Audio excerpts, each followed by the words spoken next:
les chrétiens modernes ont délibérément abandonné la pratique des ablutions qui précèdent la prière, lavage du visage, des bras, des pieds, et humidification des cheveux, mais cet acte demeure une obligation. Car tous les prophètes sans exception accomplissaient leurs ablutions comme nous le montre la Bible, et Moïse et Aaron avec ses fils en lavèrent leurs mains et leurs pieds.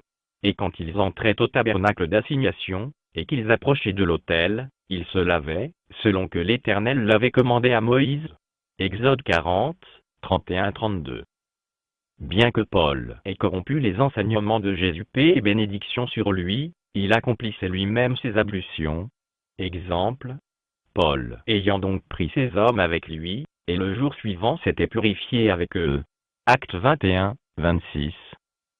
Les femmes musulmanes accomplissent la prière en se couvrant les cheveux. Exemple dans la Bible. Mais toute femme qui prie, ou qui prophétise sans avoir la tête couverte, déshonore sa tête, car c'est la même chose que si elle était rasée. Si donc la femme n'est pas couverte, qu'on lui coupe les cheveux. Or s'il est déshonnête à la femme d'avoir les cheveux coupés, ou d'être rasée, qu'elle soit couverte. 1 Corinthiens 11, 5-6.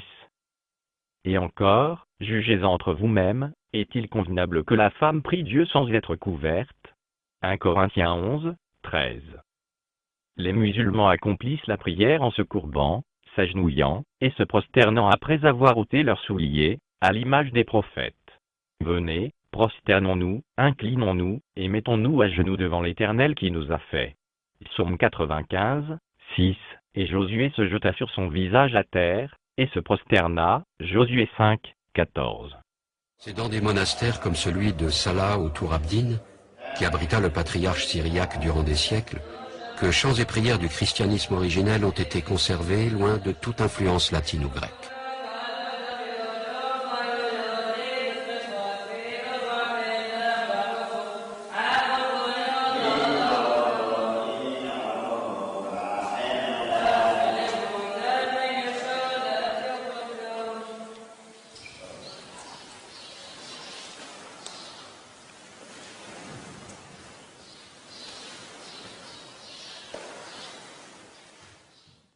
Et Dieu dit, n'approche point d'ici, déchausse tes souliers de tes pieds, car le lieu où tu es arrêté est une terre sainte. Exode 3, 5, Acte 7, 33. Autre exemple. Et Élie monta au sommet du Carmel, et se pencha contre terre, il mit son visage entre ses genoux. 1 Roi 18, 42. Alors Moïse et Aaron se retirèrent de devant l'assemblée à l'entrée du tabernacle d'assignation, et tombèrent sur leurs faces, et la gloire de l'Éternel apparut. Nombre 20, 6. Alors Abraham tomba sur sa face, et Dieu lui parla. Genèse 17, 3. Et lorsque Jésus se rendit au jardin de Gethsémanée pour implorer Dieu de le délivrer du piège que lui avaient tendu les docteurs juifs et les pharisiens, il se prosterna le visage contre terre, priant, et disant, « Mon Père. » Matthieu 26, 39. Le mot « Allah » est inaccoutumé pour un nom musulman, mais sachez que ce nom a été utilisé par tous les prophètes, depuis Adam, jusqu'à Mohammed, paix et bénédiction sur lui. Il s'agit de la contraction des deux mots arabes « Al-Ilah », c'est-à-dire le Dieu. En supprimant la lettre I, vous obtenez le mot « Allah », et selon sa position dans une phrase en arabe, ce mot peut apparaître sous la forme d'Allah qui est très proche du mot hébraïque pour désigner le Créateur, Eloah. Elohim est le pluriel révérencieux d'Eloah chez les Juifs. Dans les langues orientales, il existe deux formes de pluriel, celui des nombres et celui qui marque le respect. Le mot Allah semble plus proche du mot araméen utilisé par Jésus pour nommer Dieu, à savoir Allah. À voir l'Encyclopédia Britannica de 1980 sous les mots Allah et Elohim.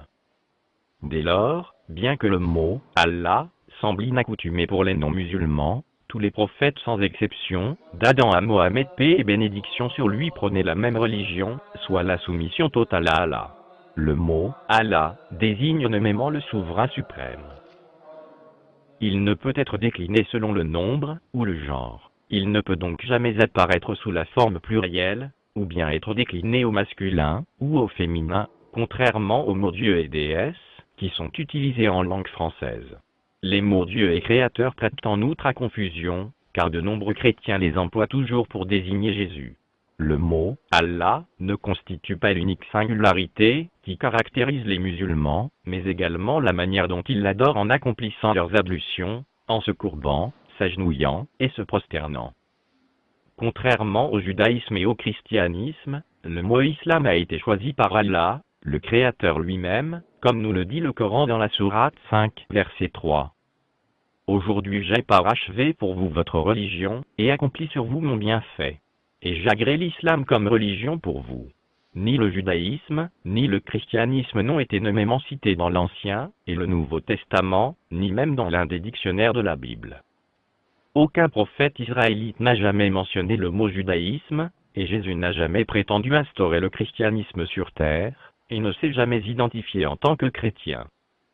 Nous pouvons interpréter la Bible, et corriger les erreurs qui se sont glissées dans les croyances, juives et chrétiennes, grâce au texte coranique.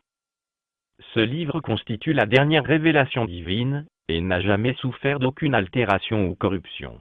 Allah exalté et glorifié a lui-même préservé ce texte de toute corruption, c'est le livre au sujet duquel il n'y a aucun doute.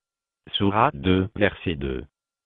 En vérité c'est nous qui avons fait descendre le Coran, et c'est nous qui en sommes gardiens. Sourate 15, verset 9.